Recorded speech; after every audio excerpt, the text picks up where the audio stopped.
Welcome to Accounting in the Wild, where we'll discuss various subjects in the tax and accounting world, also featuring tales from the field and interviews on various tax and accounting subjects. All this and much, much more on Accounting in the Wild. And now, here's your host, Jason Dinesen. Welcome to another episode of Accounting in the Wild, brought to you by MyCPE1. To watch this episode and earn CPE credits, head over to my-cpe.com.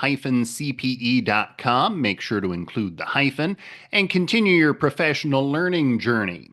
Our guest today is Jess Scheer with IOFM, the Institute of Finance and Management. Jess has spent more than 25 years creating must-have content for professionals in the finance arena, and he is the executive editor at IOFM. And we spoke in Orlando last week at the Spring Convention of IOFM, where I was one of the presenters, talking extensively on Form 1099. I also work a lot with IOFM on various things, not just going to their conference, but I help with their Ask the Experts section on 1099 related questions and give webinars, and I'm a podcast guest on their podcast periodically. So let's get started. Our guest, Jess Scheer with IOFM. And again, this podcast is brought to you by MyCPE. Now, on to the show. Welcome to another Accounting in the Wild podcast. We are live, well, not live as you're watching this, but we're recording it on the scene in Orlando at the IOFM conference. And Jess Scheer is with us, and your official title is executive editor. Executive editor. But essentially the content guy. The content guy at IOFM. Jess and I work a lot together and will be more as this year goes on. What is IOFM? So for the last 25 years, IOFM has been the premier community for financial operations folks, for accounts payable and accounts receivable professionals. We provide networking, so you're not alone. We provide membership, which consists of thousands of articles on a website, but also if you can't find what you're looking for, we have an incredible Ask the Expert feature. One of our experts is sitting next to me. Yeah. So you ask us any work-related question. Work-related is the thing I'm stressing. But any work-related question, we can answer back to you in 3 to 5 business days. And Jason answers tons of 1099 questions. So if you're wondering how we're so smart around 1099, it's because Jason's so smart. And then we also have certifications. So we certify folks in accounts payable as accounts payable specialists. What do you need to know to do the job? Accounts payable managers. What do you need to manage the job? We do the same thing on AR, accounts receivable specialists, accounts receivable managers, as well as a 1099 payment specialist certification. And then we have events. We do 2 in-person events a year, but we also do quarterly webinars on AI, quarterly webinars on fraud. We do editorial webinars. We do automation webinars all the time. So that's what keeps me busy. Well, and I know one of the things that gets said is that the membership fee that a person pays, that a business pays to IOFM, you can make that back many times over just by even using Ask the Experts. Oh, absolutely. So think about the fact that you can't ask the IRS questions anymore, right? Now you can ask Jason. You don't come cheap. That's true. And you shouldn't, because you're great. But the bottom line is you can ask us a question. We love your questions, not only because we get to interact with great guys like Jason, but more importantly, if you have a question, it means that there are hundreds of other members that have the exact same question that haven't thought to ask. So we take those questions, we archive them. We'll send you back your answer easily, but we'll then archive those answers, and so it's fully searchable. Yeah, it's a great feature. What else? I mean, we've already touched on this, I guess, but what else do you guys do? So we do a lot of research. So we've got benchmarking surveys that will soon be in the field, both in AP and AR. This is a time where you can't not know your numbers, right? You can't just guess that you're doing things well. And unfortunately, most folks in AP and AR don't measure. And if they do measure, they certainly don't benchmark against their peers. So we're here to help you go through those steps. What we find is that on the AR side, for example, the only things that folks measure is DSO and aging payables. 3/4 of respondents guessed wrong when we asked first, how do you think your performance stacks up against your peers? It means you're making business decisions based on bad data. And given the state of the global economy at the moment, this is not a time to sort of guess your way through forecasting cash, forecasting your payables, forecasting your receivables. And events like this, so we're in Orlando, and by the time people watch this, it'll be over. But You missed it. you missed it this time, but there's a fall. So you do Yep. Orlando east in Yep. the spring, go west in the fall. Absolutely. Yeah, so we'll be in Vegas at Caesar's Palace in November.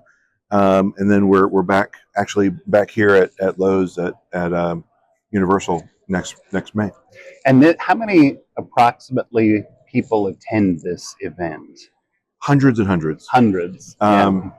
We keep growing every year, so I don't know what the total number is for this year, but it's slightly up from last year. The economy sort of scared some folks a little bit, but we've got a great turnout. The conversations have been great. The sessions have been great.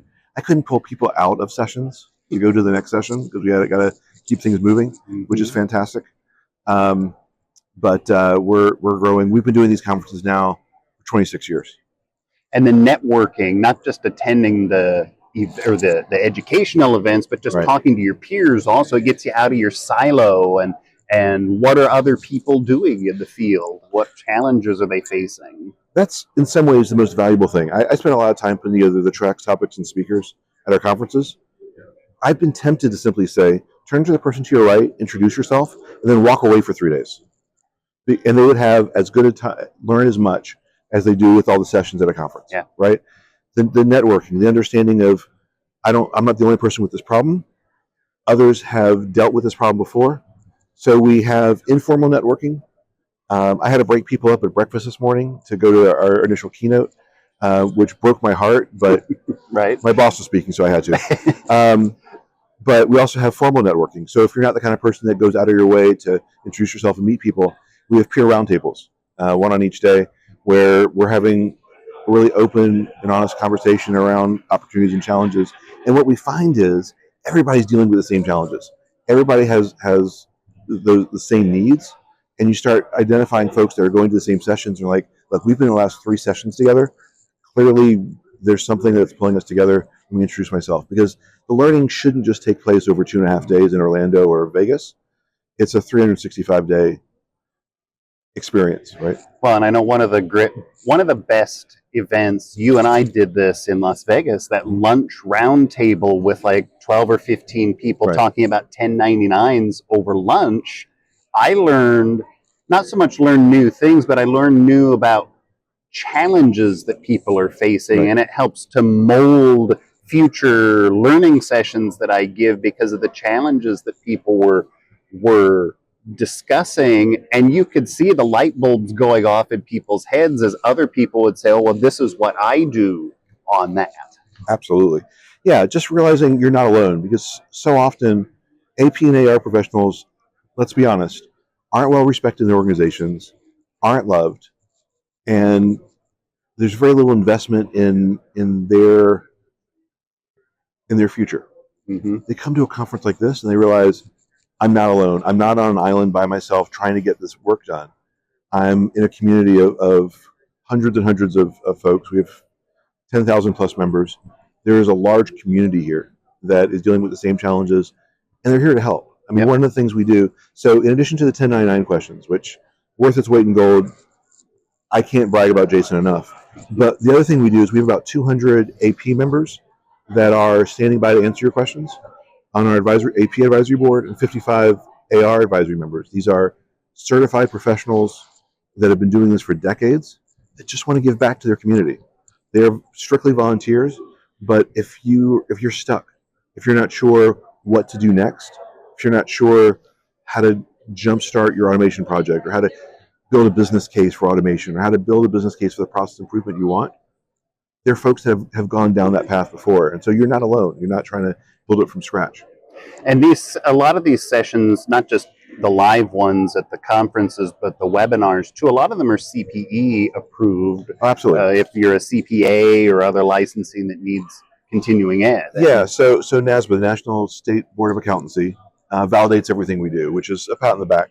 If you're not a CPA and you don't need NASBA credits, that's okay. It just means that this really highfalutin organization values what we do. So that's step number one.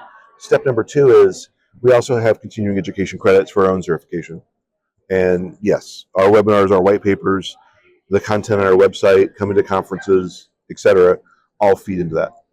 Well, I'm so glad that I kind of fell into IOFM a couple of years ago. Grace reached out to me at random, and here we are. It's been a great relationship. I've enjoyed working with you guys, and it's all our pleasure. Well, very good. Jess Scheer with IOFM. Thanks so much for joining us. Thank you. And our thanks again to Jess Scheer, the executive editor at IOFM, for being our guest today.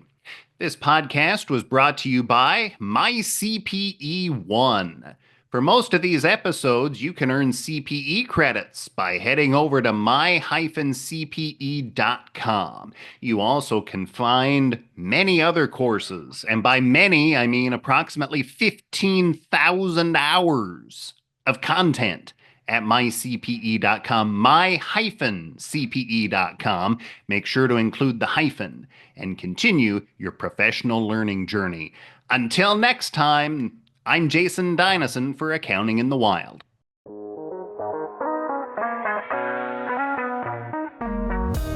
Thanks for listening, and join us next time for another edition of Accounting in the Wild with Jason Dinesen.